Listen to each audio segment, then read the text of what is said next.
नमस्कार, स्वागत है आप सभी का एसीएन न्यूज पर। मैं हूं शाहीन खान। नजर डालते खबरों पर। कवर्धा में हुए सड़क हादसे में साय सरकार ने मुआवजे की घोषणा कर दी है। मुख्यमंत्री विष्णुदेव साय ने कवर्धा हादसे पर कहा कि ये बहुत दुर्भाग्यपूर्ण घटना है। इस दुख की घड़ी में छत्तीसगढ़ सरकार पीड़ित परिवार के साथ खड़ी है। हमने निर्णय लिया है कि प्रत्येक मृतक के परिवार को 5 लाख रुपए और घायलों को 50,000 रुपए शासन की ओर से दिए जाएंगे। बता दें कि सोमवार को कवर्धा में हुए सड़क हादसे में 19 लोगों की मौत हो गई थी, जबकि 7 से ज्यादा लोग घायल बताए गए हैं। आज कबीरधाम जिला के अंतर्गत कुकदूर थाना के वाहपानी गांव में एक सड़क दुर्घटना हुई है, जिसमें 19 लोगों की मौत हो गई है, जिसमें 18 महिलाएं हैं, एक पुरुष हैं और ये सभी एक पिकअप गाड़ी में तेंदुपत्ता तोड़ने गए थे, वापस आ रहे थे और सड़क दुर्घटना हो गई और एक दुर्घटना हो गई है। और हम सभी लोग इस दुर्घटना से बहुत दुखी हैं और भगवान से प्रार्थना करते हैं कि उनकी आत्मा को, जो भी मृतक है उनकी आत्मा को शांति प्रदान करें और उनके शोक संतप्त परिवार को इस गहन शोक को सहने की शक्ति प्रदान करें और जो घायल हैं उनके भी शीघ्र स्वास्थ्य होने की भगवान से प्रार्थना करते हैं। और इस दुख की घड़ी में छत्तीसगढ़ सरकार पीड़ित परिवार के साथ खड़ी है और हम लोगों ने निर्णय लिया है कि प्रत्येक मृतक परिवार को 5 लाख रुपये और जो घायल हैं उनको 50,000 रुपया शासन की तरफ से देंगे।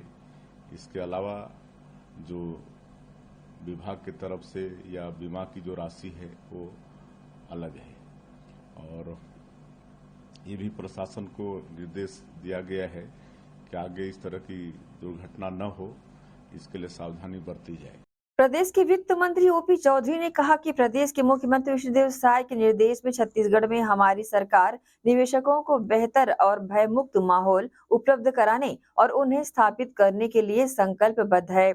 5 साल में जीडीपी में ऐतिहासिक तरीके से वृद्धि होगी और बेहतर परिणाम आएंगे। इसको लेकर टारगेट तय किए जा रहे हैं। पिछली सरकार के समय निवेशकों को तरह तरह से परेशान किया जाता था, जिसके कारण निवेशक परेशान होकर वापस चले जाते थे। विष्णुदेव साय जी, हमारे मुख्यमंत्री जी के नेतृत्व में हमारी सरकार जो इन्वेस्टर्स हैं उनके लिए एक प्रमोशन का माहौल, उनके लिए उनको कोऑपरेट करने वाला माहौल स्थापित करने के लिए संकल्पबद्ध है, ताकि प्रदेश की जीडीपी को जो हमने लक्ष्य रखा है कि आने वाले 5 सालों में 5 लाख करोड़ से बढ़ाकर 10 लाख करोड़ पहुंचाना, उसको हम सुनिश्चित कर सकें। इसके लिए इन्वेस्टर्स का आना बहुत जरूरी है। इसमें टारगेटेड वे में कहाँ कहाँ क्या क्या संभव है, उस दृष्टिकोण से लगातार प्रयास किए जा रहे हैं और इससे निश्चित रूप से परिणाम बेहतर आएंगे। विष्णुदेव साय जी के नेतृत्व में छत्तीसगढ़ में इन्वेस्टमेंट भी होगा, जीडीपी भी एक ऐतिहासिक तरीके से आगे बढ़ेगी। पिछली सरकार के समय हर जगह भ्रष्टाचार था, माफिया राज था, कोई इन्वेस्टर भी आता था उसको तरह तरह से प्रताड़ित करने का काम करते थे। उसके कारण से इन्वेस्टर्स या तो दूर से ही भाग जाते थे, आए वो भी काफी प्रताड़ित हुए। कवर्धा जिले के बहपानी गांव के पास सोमवार को हुए भीषण सड़क हादसे में 18 महिला समेत 19 लोगों की मौत हो गई थी। इस दर्दनाक हादसे से हर कोई स्तब्ध है। वहीं मंगलवार की सुबह सेमराहा गांव में एक साथ 19 मजदूरों की अर्थी निकली। ये मंजर देख पूरा गांव सन्न रह गया। ग्रामीणों ने नम आंखों से मृतकों को अंतिम विदाई दी। मृतकों के अंतिम संस्कार कार्यक्रम में शामिल होने के लिए प्रदेश के उप मुख्यमंत्री विजय शर्मा भी सेमराहा गाँव पहुंचे थे। अंतिम संस्कार में शामिल होने के बाद डिप्टी सीएम विजय शर्मा ने कहा कि कवर्धा के बहपानी गांव के पास भीषण सड़क दुर्घटना में दिवंगत हुए सेमहरा गांव के भाई बहनों को अंतिम संस्कार बेहद गमगीन माहौल में दिया गया और उसकी अंतिम यात्रा में शामिल होकर मृत आत्माओं की शांति के लिए ईश्वर से प्रार्थना की। परमात्मा उन्हें अपने चरणों में स्थान दे और परिजनों को संबल प्रदान करे। 18 महिलाएं और एक यहाँ पर दलती नामक गांव है, वहाँ के एक यहाँ पर सिंघारी नामक गाँव है वहाँ के हैं, और 17 लोग सिमरहा इसी गाँव के लोग हैं। तो बहुत बड़ा सच विषय है, बहुत दुख का विषय है। महामहिम राष्ट्रपति द्रौपदी मुर्मू जी ने भी इस विषय पर संवेदना व्यक्त की है। माननीय प्रधानमंत्री नरेंद्र मोदी जी ने भी इस विषय पर संवेदना व्यक्त की है। माननीय केंद्रीय गृह मंत्री अमित शाह जी ने भी इस विषय पर संवेदना व्यक्त की है। माननीय हमारे मुख्यमंत्री विष्णुदेव साय जी ने भी संवेदना व्यक्त की है, और सब कुछ सारा समाज यहाँ एकत्रित है। यहाँ पर फगनू जी मुर्मू जी जो समाज के प्रमुख है हमारे वो भी है, यहाँ पर विदेशी राम जी दुबे वो भी हैं, यहाँ पर काशी राम दुबे जी वो भी हैं, और हमारे श्री राम जी हैं समाज के भी हैं, और गांव के हैं श्यामू जी हैं जो गांव के सरपंच हैं। सब लोग कल से लगे हुए हैं। साथ ही साथ कैलाश चंद्रवंशी जी हैं, राम कुमार भट्ट जी हैं, सब लोग पूरा प्रशासन लगा है। कमिश्नर थे, आईजी थे, कलेक्टर थे, एसपी थे, डीएफओ थे, सब भी साथ साथ घर घर घूमे। सबने व्यवस्थाओं की चिंता की है, संवेदना व्यक्त की है। माननीय मुख्यमंत्री जी ने जो नहीं रहे उनके परिवार को 5 लाख रुपए देने की बात, और जो घायल हुए हैं उनको 50,000 रुपए देने की बात माननीय मुख्यमंत्री जी ने घोषणा की है। अब उसकी चिंता एक बार बातचीत की जाएगी, क्या संभव है, क्या नहीं है, क्या योग्यता है, धीरे हो सकता है कि नहीं हो सकता है, यह भी है। इसमें तुरंत कुछ कह पाना होगा। हाँ, मतलब जांच तो जरूर मैंने कहा है, तुरंत ही कहा है कि जांच करके, और अगर गलत हुआ है तो दंडात्मक कार्रवाई इस पर होगी। डिप्टी सीएम विजय शर्मा कवर्धा के सुदूर वनांचल गांव बापानी घटनास्थल पहुंचे। सड़क हादसे को लेकर उन्होंने कलेक्टर और एसपी के अलावा स्थानीय लोगों से जानकारियां ली। इसके साथ ही उन्होंने मौके का मुआयना भी किया। दुर्घटना को लेकर शोक जताते हुए उन्होंने कहा कि सरकार की ओर से घायलों का बेहतर उपचार कराया जा रहा है और मृतक के परिजनों को भी हर संभव मदद शासन की ओर से की जा रही है। उसके बाद डिप्टी सीएम शर्मा सड़क दुर्घटना में पीड़ितों के गांव सिमरहा पहुंचे और मृतकों के परिजनों से मुलाकात भी की। डिप्टी सीएम शर्मा ने मृतक के परिजनों से मिलकर ढांढस बंधाया। डिप्टी सीएम शर्मा ने मुख्यमंत्री विष्णुदेव साय से दुर्घटना में मृतकों के परिजनों से टेलीफोन से बात कराई। आए हैं सिमरहा गांव में, तो उनके मन जो भाई साहब हैं, पति हैं उनके, और उनके पुत्र भी हैं, और सभी परिवार समाज सब है। और एक बार उनके सुपुत्र से आपकी बात करा रहा हूँ सर, जो भी जैसा विषय आप एक बार बोल दीजिएगा। मुख्यमंत्री जी आ रही थी।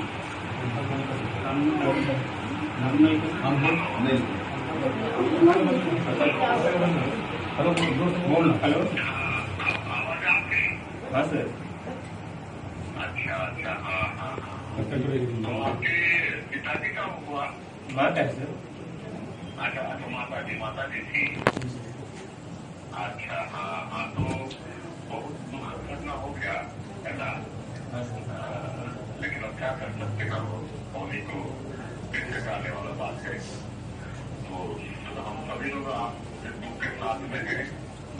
हमारे गृह मंत्री जी जैसे आप लोगों से मुलाकात के लिए गए हैं, जैसे ही घटना की जानकारी निकल के रायपुर से, है ना, और आप लोगों के साथ लोग हैं, पूरी सरकार है, और जिन पत्रों की तरफ से जो मिलेगा तो मिलेगा ही, लेकिन हम लोग की जब सरकार से अलग से 5-7 लाख रुपया दे रहे हैं मृतक परिवार को, है ना,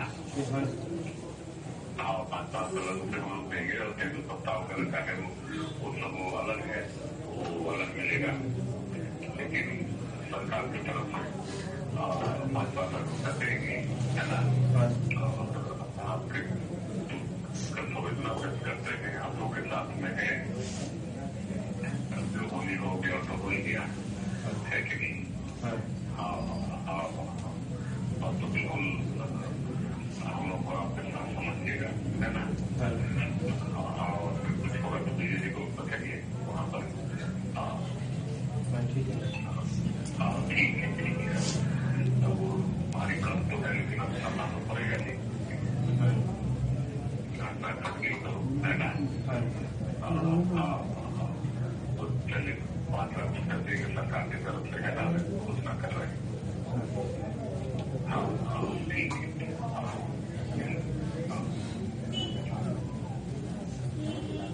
मैं रखता हूँ साथ दूसरे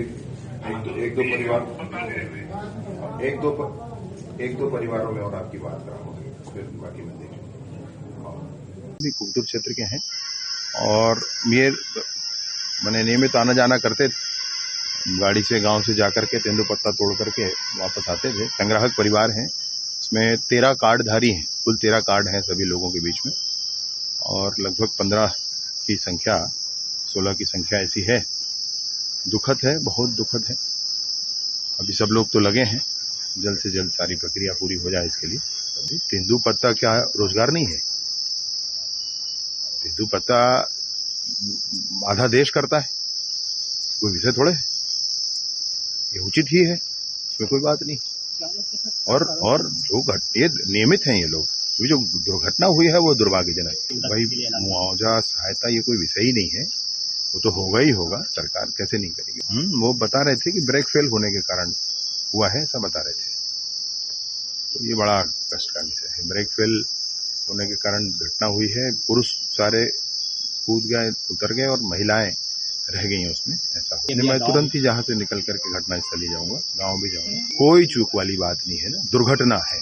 मैं कृपया आपसे कहना चाहता हूं, दुर्घटना है ना, इसमें चूक और ये खोजने की मैं नहीं सोचता हूं कि आवश्यकता है, मैं नहीं सोचता हूं आवश्यकता। हाँ, ये है कि गाड़ी है तो गाड़ी के अब फिटनेस पर ध्यान देना होगा। गांव वाले रहते हैं, पिकअप गाड़ी रहता है तो लोग थोड़ा लिबरल हो जाते हैं कि भाई चलिए ठीक है, लेकिन अब उसके फिटनेस पर सबको ध्यान देना पड़ेगा, ऐसा है। आवश्यकता पड़ेगी तो जांच भी करेंगे। यहाँ वक्त है एक छोटे से ब्रेक का, जल्द हाजिर होते हैं। आप सब बने रहिए एसीएन न्यूज के साथ।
भारत के बुजुर्गों की शान, पंचरत्न पहचान। देश की संस्कृति को बचाना है तो पंचरत्न को ही अपनाना है। जी हाँ, पूजा की सर्वश्रेष्ठ धोतियाँ। अधिकृत थोक विक्रेता बर्मेचा टेक्सटाइल, दिगंबर जैन मंदिर रोड, गांधी चौक, दुर्ग। बता दे, रेडीमेड धोतियाँ, धोती दुपट्टा सेट, मर्सराइज्ड धोतियाँ, पॉली कॉटन धोतियाँ, प्योर कॉटन, सफेद एवं रंगीन सभी रंगों में आकर्षक धोतियाँ उपलब्ध। पूजा सिद्ध करने हेतु पंचरत्न धोतियाँ ही उपयोग करें। पंचरत्न धोतियाँ। हमारा पता अधिकृत थोक विक्रेता बर्मेचा textile, Digambar Jain Mandir road, Gandhi Chowk, Durg, Chhattisgarh. Mobile number 9039879080।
Only she, जी हाँ, खास महिलाओं की पसंद का ख्याल रखते हुए ओनली शी के तहत विशाल रेंज उपलब्ध है।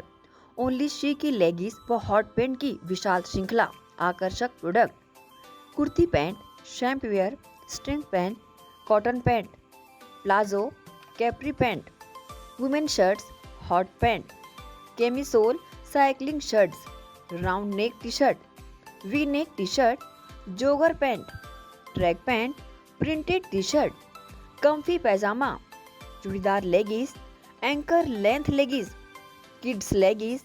ओनली शी के प्रोडक्ट के तहत अधिकृत विक्रेता ओनली शी, जी हाँ, अधिकृत थोक विक्रेता Barmecha textile, Digambar Jain Mandir road, Gandhi Chowk, Durg, Chhattisgarh. Mobile number 9039879080।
Education hub Bhilai में संचालित उदय इंग्लिश मीडियम स्कूल बच्चों के सर्वांगीण विकास के लिए सदैव आगे। प्ले ग्रुप से कक्षा 8वीं तक विद्यार्थियों को प्रशिक्षण। Uday English medium school, admission open. उपलब्ध सुविधाएं, स्मार्ट क्लास, कंप्यूटर क्लास, बस सुविधा उपलब्ध, साथ ही सीसीटीवी कैमरे द्वारा विद्यार्थियों पर सतत निगरानी। अनुभवी शिक्षकों द्वारा विद्यार्थियों को स्पेशल इंग्लिश ट्रेनिंग। उदय इंग्लिश मीडियम स्कूल में बच्चों को स्कूली शिक्षा के साथ भौतिक शिक्षा व शारीरिक शिक्षा, साथ ही नैतिक शिक्षा का ज्ञान। उदय इंग्लिश मीडियम स्कूल सभी कक्षाओं के लिए निःशुल्क एडमिशन। संस्कृति से जोड़ने बच्चों के लिए special programme. Uday English medium school, admission open. हमारा पता भक्त माता कर्मा चौक, छावनी, भिलाई, जिला Durg, Chhattisgarh. Mobile number 9589309949, 9893399132।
Sonalika rotavator का बादशाह जो मिट्टी में सोना उगाता है। हम उनके सपनों को हकीकत बनाते हैं। खेती के उपकरणों में दुनिया का number 1 heavy duty rate Sonalika agro solutions पेश करते हैं सोनालिका शानदार रोटावेटर ऑफर। त्योहार के अवसर पर लाखों के उपहार।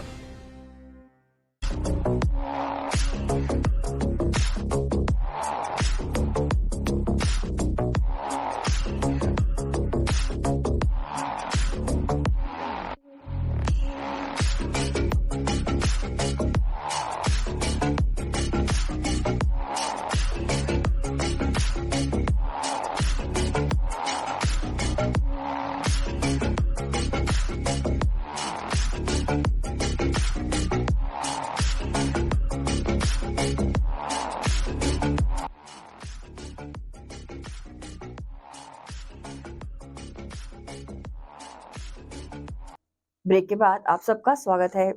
कवर्धा जिले के कुकदुर थाना क्षेत्र अंतर्गत बाहपानी गांव में सोमवार को दर्दनाक सड़क हादसे में 19 लोगों की मौत हो गई थी। इस घटना ने पूरे प्रदेश सहित देश को भी झकझोर कर रख दिया था। वहीं मंगलवार को सिमराहा गांव से एक साथ 19 मजदूरों की अर्थी उठी। ग्रामीणों ने नम आंखों से विदाई दी। अंतिम संस्कार कार्यक्रम में डिप्टी सीएम एवं गृह मंत्री विजय शर्मा भी शामिल हुए। इस दौरान आदिवासी समाज के संरक्षक ने सरकार से मांग की है कि दिवंगत 19 आदिवासी परिवार के लोगों को योग्यता के अनुसार सरकारी नौकरी के साथ 1-1 करोड़ रुपए मुआवजा राशि दी जाए ताकि उन्हें जीवन यापन में कठिनाई का सामना न करना पड़े। इस दौरान डिप्टी सीएम ने तमाम मांगों पर विचार करते हुए आगे कार्रवाई के साथ ही इस पूरे घटना की सघनता से जांच कराने की बात कही। सीता नहीं देखेंगे कबू वो भगवान धन करे दादा कबू धन करे मैंने काल रायपुर में रहन पता चली रपटी उहले इति आए और यहाँ सबे जन रही ने कल रात का मैंने पंडरिया में रुके तहाले पोस्टमार्टम हो जाए थोड़ा व्यवस्था खड़ा करेगा तहा कुकदूर माँ तहा पंडर यहाँ वहाँ के रहन कोई घटना स्थल में बाहपानी और बाहपानी के बाद आके समर हम रात में घर घर मिले हैं मिले सबसे आदमी का करिए और तो कुछ नहीं कर सके विधि विधान जिन होने रही दिन हो गए लेकिन प्रशासन ने कहे हैं कि भाई जांच करो और का बात है वो कार्रवाई करा तो प्रशासन अपन जांच और कार्रवाई कर ही जेन जेन जैसे समझ में ही संगे संग इलाज जेखर जेखर करना है तो रायपुर में इलाज चला थे तेकरो पर आदमी खड़ा करे हैं और ऑपरेशन लगी अभी तो डॉक्टर में बात करके जिन उचित हो जाए। कवर्धा में है तो कल रात की यहाँ जा फिर कवर्धा गए अस्पताल में ठीक है स्वस्थ है माननीय मुख्यमंत्री जी भी पूरा सूचना में है दे तो हमार आदिवासी समाज से ही माननीय मुख्यमंत्री जी हवे और उनला सूचना देन तो फिर घर में कुछ बात भी करायन कुछ सियानन सन बात बुल सिंह वगैरह संग बात हुई सब सियान मन नहीं देना बात भी हुई तो जिन नहीं रही गए थे परिवार ला ऐसे 5 लाख रुपया दे करके बोली है और वहाँ जिन घायल है जिनला 50,000 रुपया ऐसे माननीय मुख्यमंत्री जी कहीं है और ये खर साथ साथ जो तेंदुपत्ता संग्राहक परिवार है तो वहाँ जिन नियम से संग्राहक परिवार मन के बीमा आदि के होते ना लगे मामला ओला अपन विभागीय हम अलग करबो तो वो तो आर्थिक सहायता ही अलग का करबे वो अलग बात है और कोई सीएम डिप्टी सीएम उसे कुछ नहीं भैया हमारे गाँव घरे ये हमारे परिवार है हमारे गाँव घरे हमारे जिला आए तो अभी ठाकुर टोला कई देख के मरहा की देख के बातें तो वो स्थिति हम सब्बे जन काल के लागे और बहुत दुख के विषय है मैंने माननीय नरेंद्र मोदी जी प्रधानमंत्री जी भी ओमा दुख व्यक्त करे हैं माननीय राष्ट्रपति महोदया द्रौपदी मुर्मू जी उन्होंने एवं दुख व्यक्त करे हैं और माननीय विष्णुदेव साय जी हमार मुख्यमंत्री जी ओहू दुख व्यक्त करे हैं, सब लिख लिख के दुख व्यक्त करे हैं भाई, बोले हैं मोर में फोन भी है कोकरो माननीय अमित शाह जी केंद्रीय गृह मंत्री जी ओहू दुख व्यक्त करे हैं, तो बात करके पूछेंगे सब बात हो। और अब विधायक जी यहाँ बाहर है तो उन्हों दुख व्यक्त करे हैं। और अब हम तो काल के लागे थे हम अभी बातचीत कहीं है, थोड़ा चर्चा हुई थे कि कुछ व्यवस्था खड़ा करे के और समाज के भी वहाँ कहते हैं गांव में भी कुछ ये करे के, तो फिर ये है भाई जैसे सबके आदेश तैसे करबो, जैसे रास्ता दिखाओ जैसे रहेंगो वो मन नहीं है कोई बात। मैंने यहाँ पर आगे भी जिन व्यवस्था खड़े हो जाए वैसा सारा काम ला करबो, उनको कोई ये नहीं है, चाहे भवन होए, सीसी होए, हैंडपंप चलाते हैं पानी पीने और मुक्ति धाम के शेड वगैरह है और सब लोग करबो में कोई बात नहीं, जैसे आप मन कहो ऐसे बात से करबो।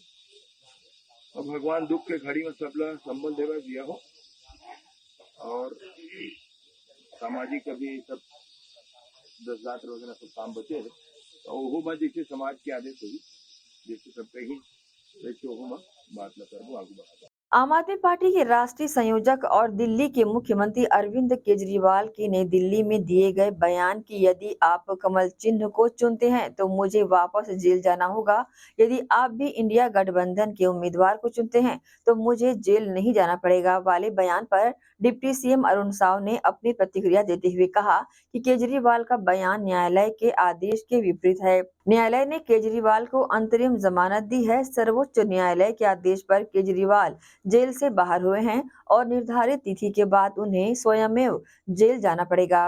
अरविंद केजरीवाल झूठ फैलाने, भ्रम फैलाने का काम ना करें। शराब घोटाले के आरोप से वे मुक्त नहीं हुए हैं।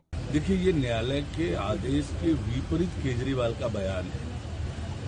अरविंद केजरीवाल को सर्वोच्च न्यायालय ने अंतरिम जमानत दी है। सर्वोच्च न्यायालय के आदेश पर जेल से बाहर हुए हैं और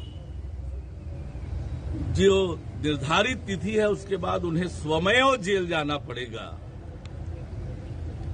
और ये झूठ फैलाने का काम, भ्रम फैलाने का काम जनता के बीच में अरविंद केजरीवाल ना करें।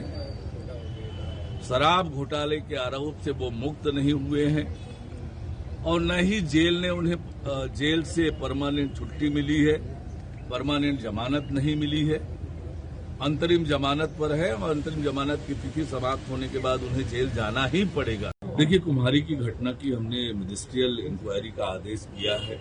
जो इंक्वायरी की रिपोर्ट आएगी उसके आधार पर सरकार उस पर कार्यवाही करेगी। यह घटना भी एक तरह से दुखद घटना है और पहाड़ी में से गाड़ी उतर रही थी, पिकअप वैन, 36 लोग जिसमें सवार थे, पर दुर्घटनाएं रुके, ऐसी दुर्घटनाएं न हो इसके लिए सरकार लगातार हर संभव कदम उठा रही है। जन जागरण अभियान भी चलाया जाता है, जरूरत पड़ी तो दंडात्मक कार्यवाहियां भी होती है, पर ये घटना दुर्भाग्यजनक है। सरकार इसे लेकर गंभीर है और निश्चित रूप से हम दुर्घटना रोकने के लिए ठोस और मजबूत कदम उठाए। मैंने कहा आपको कि हम लोक निर्माण विभाग के लिए इसके लिए एक कार्यशाला भी हमने आयोजित की थी कि सड़कों में दुर्घटना रोकने के लिए क्या क्या उपाय हो सकते हैं, उसको लेकर गहन चर्चा हुई है और इस दिशा में लगातार काम हो रहा है। और भी जो कदम उठाने पड़े सरकार को, निश्चित रूप से दुर्घटना रोकने के लिए ठोस और मजबूत कदम उठाए। छत्तीसगढ़ उच्च न्यायालय बिलासपुर के माननीय न्यायाधीश अरविंद वर्मा का बीजापुर जिले में प्रथम आगमन हुआ। इस दौरान न्यू सर्किट हाउस में न्यायाधीश अरविंद वर्मा को गार्ड ऑफ ऑनर दिया गया। प्रथम प्रवास के दौरान कलेक्टर अनुराग पांडे, मुख्य न्यायिक मजिस्ट्रेट ताजुद्दीन आसिफ एवं पुलिस अधीक्षक डॉक्टर जितेंद्र यादव ने आत्मीय स्वागत किया। इस दौरान एडिशनल एसपी चंद्रकांत, गवर्नर, संयुक्त कलेक्टर कैलाश वर्मा, एसडीएम बीजापुर जागेश्वर कौशल, उप संचालक पंचायत गीत कुमार सिन्हा, डीएसपी तुलसीराम ब्लेकाम एवं तहसीलदार बीजापुर डीआर ध्रुव सहित जिला एवं पुलिस प्रशासन के वरिष्ठ अधिकारीगण शामिल रहे। यहाँ वक्त है एक और छोटे से ब्रेक का। जल्द हाजिर होते हैं, आप सब बने रहिए एशियन न्यूज के साथ। एजुकेशन हब भिलाई में संचालित उदय पब्लिक स्कूल बच्चों के सर्वांगीण विकास के लिए सदैव आगे। प्ले ग्रुप से कक्षा 8वीं तक विद्यार्थियों को प्रशिक्षण।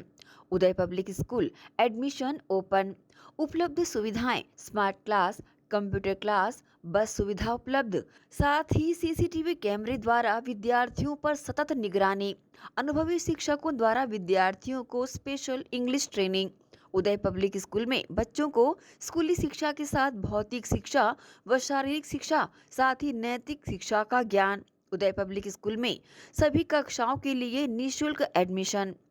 संस्कृति से जोड़ने बच्चों के लिए स्पेशल प्रोग्राम। उदय पब्लिक स्कूल एडमिशन ओपन। हमारा पता उदय पब्लिक स्कूल, उदय कॉलेज नियर ACC बोगदा पुल, नंदिनी रोड, जामुल, भिलाई, जिला दुर्ग, छत्तीसगढ़। Mobile number 8349381497। तो जल्दी करें, प्रवेश प्रारंभ है। उदय पब्लिक स्कूल।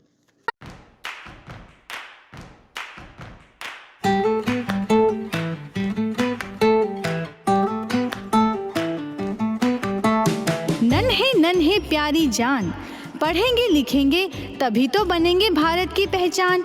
बच्चों से ही है कल का भविष्य, तो आइए उदय पब्लिक स्कूल में जल्द ही एडमिशन कराइए। जी हाँ, एडमिशन शुरू हो चुके हैं। नर्सरी से कक्षा 8वीं तक आपके निकट उदय कॉलेज कैंपस नियर ACC बोगदा पुल, नंदिनी रोड, जामुल, भिलाई में स्थित 2019 से गुणवत्ता भर शिक्षा प्रदान करने वाला आपके क्षेत्र में पहली बार, जिसका नाम है उदय पब्लिक स्कूल। जी हाँ, सभी कक्षाओं के लिए निःशुल्क प्रवेश। स्कूल नर्सरी से कक्षा 8वीं तक के लिए इस वर्ष प्ले ग्रुप की भी शुरुआत की जा रही है। सरकार द्वारा 25% छात्रों के लिए मुफ्त शिक्षा प्रदान की जाएगी। प्रवेश के लिए जल्दी करें। बस वैन की सुविधाएं भी उपलब्ध है। पुस्तकालय सुविधाएं है, CCTV कैमरा, संगीत कक्ष, खेल और सांस्कृतिक गतिविधियां, मल्टीपर्पज हॉल। महत्वपूर्ण दिन और त्योहारों को भी यहाँ मनाया जाता है। कंप्यूटर लैब और स्मार्ट क्लास शिक्षण सुविधाएं भी उपलब्ध की जाती है। अग्नि सुरक्षा के लिए भी सुविधाएं उपलब्ध है। बच्चों के अंग्रेजी बोलने पर भी महत्वपूर्ण ध्यान दिया जाता है। तो फिर देरी किस बात की, जल्दी कीजिए, क्योंकि एडमिशन शुरू हो चुके हैं। उदय पब्लिक स्कूल में आपके निकट उदय कॉलेज कैंपस निकट ACC बोगदा पुल, नंदिनी रोड, जामुल, भिलाई में।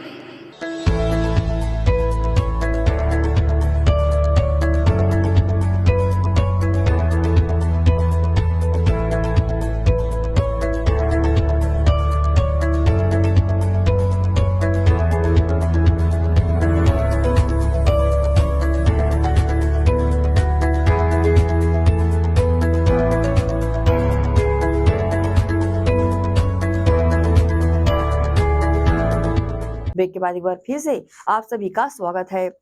सालाना उर्स पाक के द्वारा आयोजित एकता उर्स के अवसर पर दुर्ग जिला प्रशासन और उर्स कमेटी के बीच सार्थक बैठक संपन्न हुई।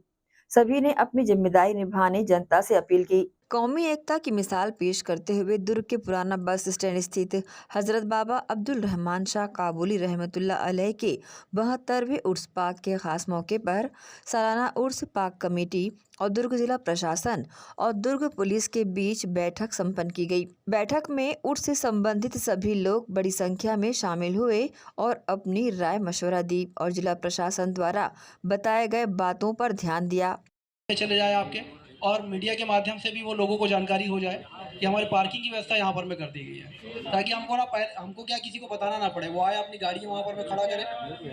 हाँ, आप बड़े हैं। इसके अलावा जो भी डायरेक्शन आप लोगों की तरफ से आम पब्लिक के लिए रहता है और जो शासन प्रशासन, ताकि लोगों को ना ये मालूम रहे कि हमको किस रूट से जाना है, किस रूट से नहीं जाना है, और फिर वो रूट से गया और फंस गया, फिर गाड़ी निकालने में दिक्कत आ रहा तो फिर पुलिस इस दौरान जिला प्रशासन, पुलिस और उर्स कमेटी के बीच उर्स की तैयारियों को लेकर खास चर्चा की गई। इसमें उर्स के दौरान दरगाह की व्यवस्था, संदल, चादर पोशी सहित अन्य जानकारियां ली गई। वहीं कमेटी के द्वारा सभी दिनों में होने वाले आयोजनों की जानकारी लेकर दुर्ग बाबा के उर्स पाक को सफल बनाने की अपील भी की गई। इस दौरान इस सार्थक बैठक में पहली बार अनूठी पहल किए जाने का जिला प्रशासन और दुर्ग पुलिस द्वारा इरादा किया गया कि जिस दिन बाबा हजरत बाबा अब्दुल रहमान शाह काबुली का उर्स पाक होगा और दरगाह पर गुस्ल की रस्म अदा की जाएगी, उस दिन सबसे पहले जिला प्रशासन और दुर्ग पुलिस द्वारा पहले चादर बाबा के आस्थाने पर पेश की जाएगी। जी हाँ, गंगा जमुना की तहजीब की मिसाल पेश करती ये बात उस दिन का मंजर देखने लायक होगा। वहीं इन सब की तैयारियों को लेकर उर्स पाक कमेटी के अध्यक्ष प्रकाश देशलहरा ने सारी तैयारियों की पूरी बारीकी से जानकारी दी और पदाधिकारियों को जिम्मेदारियां भी सौंपी। इस दौरान सालाना उर्स पाक कमेटी के अध्यक्ष प्रकाश देशलहरा, समाज सेवी प्रहलाद रुंगटा, रऊफ कुरैशी, रजा खोकर, अमजद अली, यूनुस पटेल, शेख असलम, शाद बेग सहित बड़ी संख्या में कमेटी के पदाधिकारी और कार्यकर्ता शामिल रहे। दुर्ग पुलिस से दुर्ग CSP चिराग जैन सहित सभी थानों के प्रभारी और जिला प्रशासन से मुकेश रावटे भी उपस्थित हुए। इस संबंध में उन्होंने अपनी प्रतिक्रिया दी। आज आदरणीय SDM साहब और CSP साहब जो हमारे IPS अधिकारी हैं चिराग जैन जी, इनसे 3 दिन पहले मुलाकात हुई थी।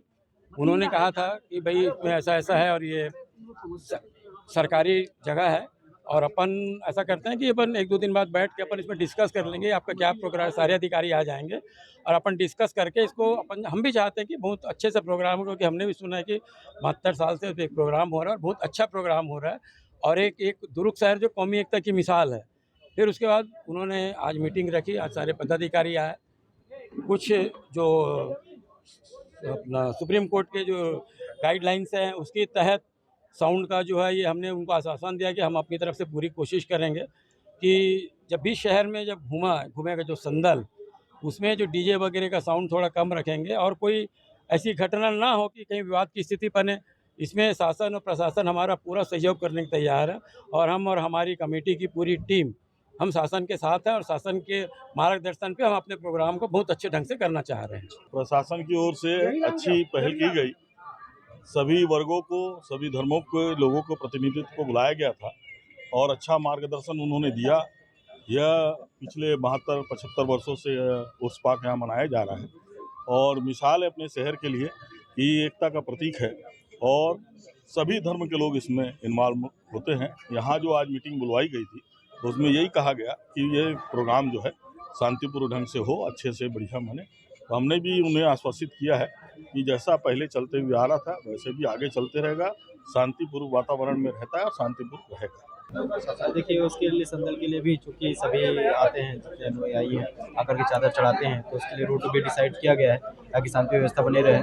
और आमजन से भी यही अपील है कि जो परिवर्तित मार्ग हैं जहाँ से उनको आवाजाही के लिए उपयोग करना है उन चीज़ों का उपयोग करें। और चूँकि पवित्र त्यौहार है, इसमें हमेशा पूरे दुर्गवासी पूरे मिलजुल करके मनाते हैं और हमेशा से परंपरा चली आ रही है, तो वो भी शांतिपूर्ण तरीके से कराने का प्रयास किया जा रहा है। और लोगों से भी अपील की जा रही है कि जहाँ भी उपयोग करते हैं साफ़ सफाई भी, उन चीज़ों का भी हमको पालन किया जाए। साथ ही अभी चूँकि आचार संहिता भी प्रभावशील है, 4 जून को हमारा काउंटिंग है, तो उस दृष्टिकोण से भी निर्देशित किया गया है ताकि किसी प्रकार का ऐसा प्रभाव ना पड़े उन चीज़ों को देखते हुए।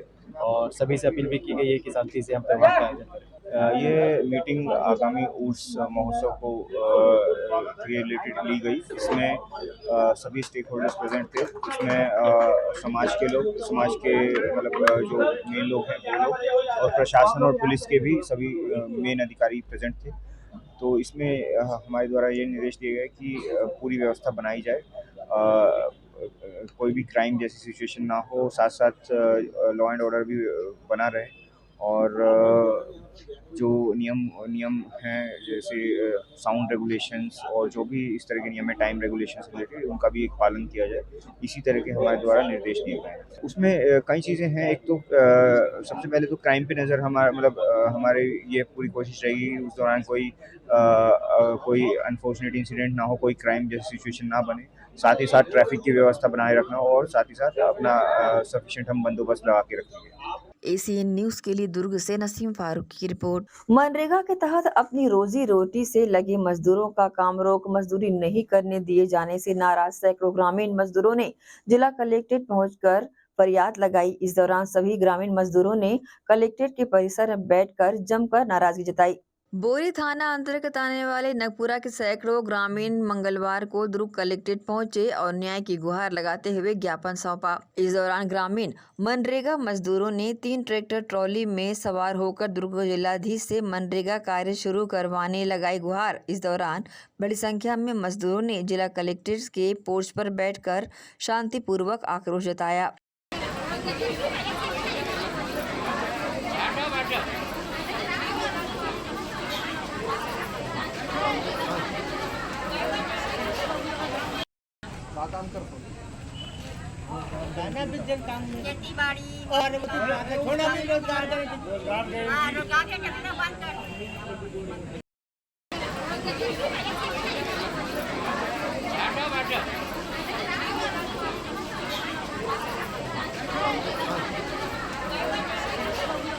इस दौरान ग्रामीण मनरेगा मजदूरों ने बताया कि शासन की महत्वाकांक्षी योजना के तहत ग्राम रेवता में मनरेगा में लगभग 13 लाख की राशि स्वीकृत की गई, जिस पर कुछ दिनों के स्थानीय गांव के बड़े पहुंच वाला द्वारा कार्य नहीं करने के बाद रौब बताकर काम को रुकवा दिया गया। इससे नाराज मनरेगा मजदूरों ने दुर्ग कलेक्टर से मुलाकात कर अपनी पीड़ा बताई। इस दौरान जिला पंचायत सीईओ श्री अश्विनी ने मीडिया से अपनी जानकारी दी। वहीं कलेक्ट्रेट पहुंचे ग्रामीणों ने भी प्रतिक्रिया दी। आज अभी आपके सामने मुझे यह जानकारी हुई कि ऐसा कोई स्थिति बनी है कि गाँव में किसी व्यक्ति ने निजी जमीन आने के कारण उक्त काम रोक दिया है। जांच कराएंगे और जांच कराने के बाद जो भी विधि सम्मत कार्यवाही करते हुए उस गांव में रोजगार उपलब्ध कराएंगे। वर्तमान में लोगों को आश्वासन दिया गया है कि अगर उक्त काम की जांच में कुछ दिवस लगेंगे तो भी अन्य कार्यों के माध्यम से लोगों को काम दिया जाएगा ताकि उनके रोजगार में कहीं कमी न रहे। हाँ, रोजगार गारंटी के लिए जमीन पटवारी से नक्शा खसरा लेन वहाँ से पास हुई, स्वीकृति पास हुई 14 लाख के करीब 1.5-2 एकड़ के एरिया है वो। उसके पीछे में 2-4 एकड़ किसी व्यक्ति का जमीन है, व्यक्तिगत जमीन। उसके पीछे 50 एकड़ और प्लाट है, मतलब किसान का। तो हम लोग एक तरफ से कोई भी तरफ से 20 फीट का चौड़ा रोड दे रहे हैं, उसमें वो आपत्ति कर रहा है कि मेरे ज़मीन का वैल्यू ख़त्म हो रहा है, शासकीय काम तालाब जैसा बन रहा है, उसमें आगे पीछे मेरे ज़मीन का वैल्यू हो जाएगा, इस कारण वो रोक रहे हैं। अशोक राजपूत, वो अपने गांव के रहने वाले हैं, लेकिन फिलहाल वो कोहका में निवासी हैं। लोग ये चाहते हैं कि ऐसा नहीं होना चाहिए कि वो शासकीय ज़मीन है और शासकीय जगह में बन रहा है, उसको बनना चाहिए। ऐसा अगर रोकेंगे तो हम कल के डेट में हमारे पास जगह है, हमारे खेत के सामने कोई करोगे काम तो हम कहाँ से देंगे अपना जमीन, मतलब सामने वाली जमीन तो हम भी रोकेंगे ना। एसीएन न्यूज के लिए दुर्ग से नसीम फारूकी की रिपोर्ट। बिलासपुर जिले में प्रेमिका की हत्या करने वाले आरोपी को पुलिस ने गिरफ्तार कर लिया है। कोटा थाना क्षेत्र के अमाली गांव में रविवार को एक युवती की हत्या की सूचना मिली थी। सूचना मिलने के बाद मौके पर पहुंची पुलिस और आगे की जांच शुरू कर दी। जांच के दौरान पता चला कि युवती अंजू यादव अपने प्रेमी गुलशन यादव के साथ रहती थी और गुलशन यादव घटना के बाद से फरार था। तलाश के दौरान डोंगरीपारा ग्राम अमाली के जंगल में घेराबंदी कर संदेही आरोपी गुलशन यादव को पुलिस ने हिरासत में लिया। पूछताछ में उसने बताया कि अंजू से उसका प्रेम संबंध था। दोनों एक साथ ग्राम अमली में किराए के मकान में पति पत्नी के रूप में रहते थे। रोज अंजू और गुलशन का आपस में विवाद होता था। रविवार को भी विवाद हुआ। इसके बाद गुलशन ने टंगिया से हमला कर अंजू की हत्या कर डाली। मामले में पुलिस ने आरोपी गुलशन यादव को गिरफ्तार कर लिया है। पूर्व प्रधानमंत्री भारत रत्न स्वर्गीय राजीव गांधी के 33वें बलिदान दिवस के अवसर पर दुर्ग के राजीव भवन में श्रद्धांजलि देकर आतंकवाद विरोध दिवस के रूप में मनाया गया। इस अवसर पर कांग्रेस के वरिष्ठ पदाधिकारी और कार्यकर्ता शामिल रहे। हर वर्ष की भांति इस वर्ष भी दुर्ग के राजीव भवन में जिला कांग्रेस कमेटी दुर्ग शहर द्वारा आयोजित इस कार्यक्रम में पूर्व प्रधानमंत्री भारत रत्न स्वर्गीय राजीव गांधी की 33वें बलिदान दिवस को पूरी निष्ठा एवं श्रद्धा भक्ति के साथ आतंकवाद विरोध दिवस के रूप में मनाया। कांग्रेस के पूर्व विधायक अरुण वोरा, सांसद प्रत्याशी राजेंद्र साहू, सभापति राजेश यादव, अल्ताफ अहमद, आर्यन वर्मा, रत्ना नारमदेव, कन्या ढीमर सहित अन्य वरिष्ठ पदाधिकारी और कार्यकर्ता यहां शामिल रहे। इस दौरान कार्यक्रम में पहुंचे वरिष्ठ नेताओं ने स्वर्गीय राजीव गांधी के बलिदान को आतंकवाद के विरोध के रूप में मनाते हुए शपथ दिलाई। राजीव गांधी जी की 35वीं पुण्यतिथि पर पूरा राष्ट्र उनको नमन कर रहा है। हिंदुस्तान के इतिहास में राजीव गांधी जी हमेशा अविस्मरणीय रहेंगे, उन्हें कभी भी नहीं भुलाया जा सकता।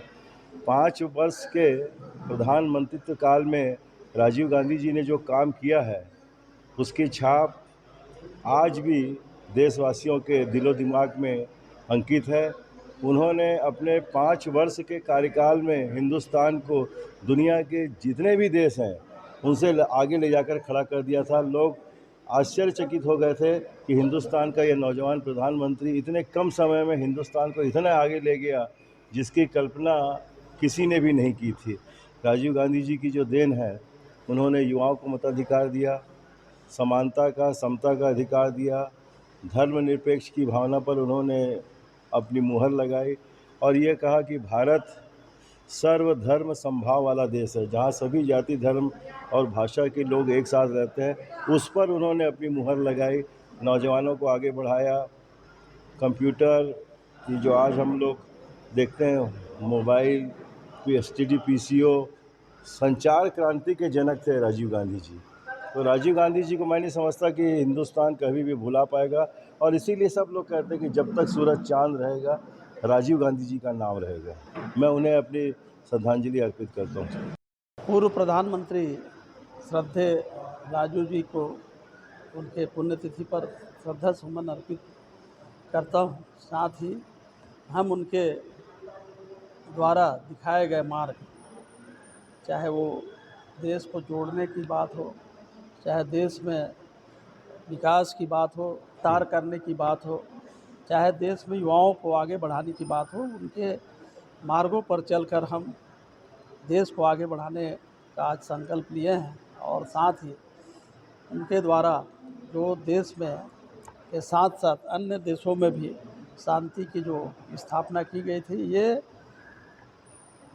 एक संदेश आज लोगों के बीच जाना चाहिए, क्योंकि देश आज बहुत ही अलग दिशा में जो ले जाने का प्रयास कर रहे हैं कुछ लोगों के द्वारा, उसमें उनके द्वारा जो संदेश, शांति का संदेश देने का काम किया गया था, उसको हम लोग आगे लेके चलेंगे। ये कांग्रेस के लोग आज संकल्पित हुए हैं। आज राजीव भवन में हम लोगों ने माननीय हमारे पूर्व प्रधानमंत्री राजीव गांधी जी की 33वीं पुण्यतिथि मनाई है। सभी पदाधिकारी, सभी कांग्रेस जन यहाँ पर पहुँचे और श्रद्धांजलि हम लोगों ने अर्पित कर एक हम लोगों ने सबने शपथ लिए कि आतंकवाद के माध्यम से जिस तरह उनको मानव बम के द्वारा उड़ाया गया था, उसका हम लोग सभी लोगों ने यहाँ विरोध भी किया है। और हम लोग पूरे देश से ये चाहते हैं कि आतंकवादी जो हैं उनको ख़त्म करना है, और उसी लिए आज हम लोगों ने शपथ भी लिया है। क्योंकि स्वर्गीय जो राजीव गांधी जी थे, उन्होंने बहुत कम समय में देश में बहुत विस्तार किया, संचार के माध्यम से जाने गए, हरित क्रांति के नाम से जाने गए, और उनके आने के बाद बहुत से ऐसे नए नए उपाय उन्होंने लाए कि जो लोगों को बहुत बीजेपी वालों को परेशान करने वाले थे। क्योंकि जिस तरह उन्होंने कंप्यूटराइज्ड जो ज़माना लाया, और इन्होंने उस समय कहा था कि ये तो लोगों को बेरोज़गारी कर देंगे, परंतु आज कंप्यूटर के माध्यम से हम लोग देश विदेश में जाने जाते हैं और यहाँ बैठे बैठे हम लोग पूरे देशों की गतिविधियाँ जान रहे हैं। तो संचार के माध्यम से जो हम लोग जाने जाते हैं आज पूरे देश में, तो ये सबसे बड़ी उपलब्धि हमारे राजीव गांधी जी की थी। कांग्रेस जो बोलती है वो करती है, और जो भी बोला गया हमारे चाहे पूर्व प्रधानमंत्री इंदिरा गांधी जी हो, चाहे स्वर्गीय नेहरू जी हो, माननीय हमारे जितने महापुरुष हैं, चाहे महात्मा गांधी हो, देश के लिए उन्होंने बलिदान दिया है। इंदिरा गांधी जी को भी उन्होंने भी बलिदान दिया, उनको भी गोलियों से भूना गया, और माननीय हमारे राजीव गांधी जी को तो मानव बम से उड़ाया गया। तो ये हमारे लिए बहुत ही शर्मनाक बात थी कि ऐसे नेता को जो हमारे देश का विकास कर रहे थे, क्योंकि कांग्रेस विकास पे ध्यान देती है, रोजगार पे ध्यान देती है, शिक्षा पे ध्यान देती है, स्वास्थ्य पे ध्यान देती है। और इतिहास उठा के देखिए, आज पूरा यदि देश में, हमारे भारतवर्ष में यदि जो भी उद्योग है, तो कांग्रेस की देन है। और बीजेपी जब से आई है तो इन्होंने सिर्फ बेचने का काम किया है, और आज बेचते भी जा रहे हैं और निजीकरण करते जा रहे हैं। तो हमारा सिर्फ यही विरोध है कि आतंकवाद को आप लोग 10 सालों में नहीं हटा पाए, तो हमारा ये है कि यदि वापस केंद्र में आते हैं तो सबसे पहले आतंकवाद को हटाएंगे, और उसी के लिए हम लोगों ने शपथ ली है। और हमारे जो बेरोजगार युवा हैं उनको ज़्यादा से ज़्यादा हम लोग रोजगार देने का प्रयास करेंगे। एसीएन न्यूज के लिए दुर्ग से नसीम फारूकी की रिपोर्ट। लोकसभा चुनाव में लगे आदर्श आचार संहिता के दौरान बिना किसी लिखित आदेश के पंजीयन शुल्क बढ़ाने के विरुद्ध आम आदमी पार्टी ने शिकायत की। इस दौरान उन्होंने दुर्ग कलेक्टर को ज्ञापन भी सौंपा। देश में वर्तमान में लोकसभा चुनाव चल रहा है और देश में आदर्श आचार संहिता लागू है। इसके बावजूद विभाग के द्वारा पंजीयन का लगभग 42.9% शुल्क बढ़ा दिया गया है, जबकि दुर्ग उप पंजीयक के पास लिखित में कोई आदेश की प्रति उपलब्ध नहीं है। वहीं आम आदमी पार्टी के पदाधिकारियों ने जब उप पंजीयक से पंजीयन शुल्क के बढ़ने के लिखित आदेश की मांग की तो उन्होंने बताया कि हमारे पास कोई लिखित आदेश नहीं है, जिस पर हमने पूछा कि फिर स्टाम्प ड्यूटी कैसे तय होती है, तो उनका जवाब था कि कंप्यूटर अपने आप से ले लेता है। उप पंजीयक ने बताया कि वर्ष 2019-20 के रेट को ही लागू कर दिया गया है, लेकिन आप जब कैलकुलेट करेंगे तब स्पष्ट होगा कि पहले वैल्यू 30% कम हुई थी, तभी 42.9% बढ़ा दी गई है, जिससे नाराज आप पदाधिकारियों ने आरोप लगाते हुए कहा कि छत्तीसगढ़ में 1 अप्रैल 2024 से बढ़े हुए पंजीयन शुल्क को इलेक्ट्रल बॉन्ड जैसा घोटाला क्यों न माना जाए। इस दौरान उन्होंने बताया कि मध्य प्रदेश में लोकसभा चुनाव आदर्श आचार संहिता के प्रभावी होने के कारण वर्ष 2023-24 का प्रभाव बाजार मूल्य गाइडलाइन समय अवधि के लिए आगामी आदेश तक बढ़ाया जाता है। ऐसा पत्र कार्यालय महानिरीक्षक पंजीयन एवं अधीक्षक मुद्रांक के द्वारा जारी किया गया है। साथ ही कहा कि दुर्भाग्यजनक है, सरकार जनता से पंजीयन के पैसे ले रही है, लेकिन उसका लिखित में आदेश देने को तैयार नहीं। इस संबंध में उन्होंने अपनी प्रतिक्रिया दी। प्रदेश की भाजपा सरकार द्वारा जो तुगलकी आदेश दिया गया है, मौखिक आदेश, कोई लिखित आदेश नहीं है। आचार संहिता में रजिस्ट्री का शुल्क बढ़ाकर पुराने रेट पे कर दिया गया है, जबकि भूपेश बघेल सरकार ने 30% की छूट दी गई थी। मैं एक एग्जांपल देता हूं, जैसे कोई प्लॉट 10 लाख का था, गवर्नमेंट रेट कलेक्ट रेट जो 10 लाख का था, तो उसने भूपेश सरकार ने उसको 7 लाख करके उसके अनुसार से रजिस्ट्री रेट लिया था। इसके कारण से क्या रजिस्ट्री की संख्या बढ़ गई थी और सरकार को राजस्व काफ़ी ज़्यादा प्राप्त हुआ था। लेकिन इस सरकार में अच्छे अच्छे अर्थशास्त्री बैठे हुए हैं जो कि बिना किसी गणना के उस आदेश को पलट करके वापस 10 लाख पे रजिस्ट्री शुल्क कर दिया गया है, वो भी आचार संहिता के दौरान, जो कि खुद ही एक इलीगल आदेश है और उसमें कोई लिखित आदेश भी नहीं दिया गया है। इसके विरोध में हम आज ज्ञापन सौंपने आए थे कलेक्टर महोदय को कि जिनका भी 1 अप्रैल के बाद से रजिस्ट्री हुई है और एक्स्ट्रा अत्यधिक शुल्क जो लिया गया है उनसे वापस किया जाए। पार्टी रजिस्ट्री शुल्क आचार संहिता के दौरान बढ़ने के विषय को लेकर के कलेक्टर महोदया को ज्ञापन देने आई थी। खास बात ये है कि रजिस्ट्रार ऑफिस में जब मैं गया कि आप मेरे को कोई लिखित आदेश दीजिए जो रजिस्ट्री शुल्क बढ़ाई गई है, तो उपपंजीयक ने कहा कि हमारे पास कोई लिखित आदेश नहीं है। मैंने पूछा फिर कैलकुलेट कैसे करते हैं, तो उन्होंने कहा कि कंप्यूटर ऑटोमेटिक सॉफ्टवेयर लेता है। तो ये कन्फ्यूज़न की स्थिति बनी हुई है। आप एक छोटा सा एग्जाम्पल है, अगर मैं अभी कलेक्टर के पास जाऊँगा, कमिश्नर के पास जाऊँगा और कहूँगा कि मुझे अपने वार्ड की सड़क नाली बनानी है, तो वो सीधा जवाब देंगे कि आचार संहिता लागू है, कुछ भी काम नहीं हो सकता। लेकिन जनता के जेब से अगर पैसे निकालने हैं तो कोई नियम कानून है, नियम न कायदा, सिर्फ सरकार का फायदा। तो आचार संहिता में 42.9% रजिस्ट्री का रेट बढ़ गया, रजिस्ट्रेशन फीस बढ़ गया। तो इसके विरोध में आम आदमी पार्टी ये कलेक्टर महोदया को ज्ञापन देने आई थी कि उनका पैसा वापस हो, 1 अप्रैल से जिनसे पैसे लिए गए, और वापस शुल्क जो पुराना शुल्क था वो ही लिया जाए जब तक आचार संहिता लागू है। पार्टी जनता के हितों की लड़ाई लड़ती है और लड़ती रहेगी।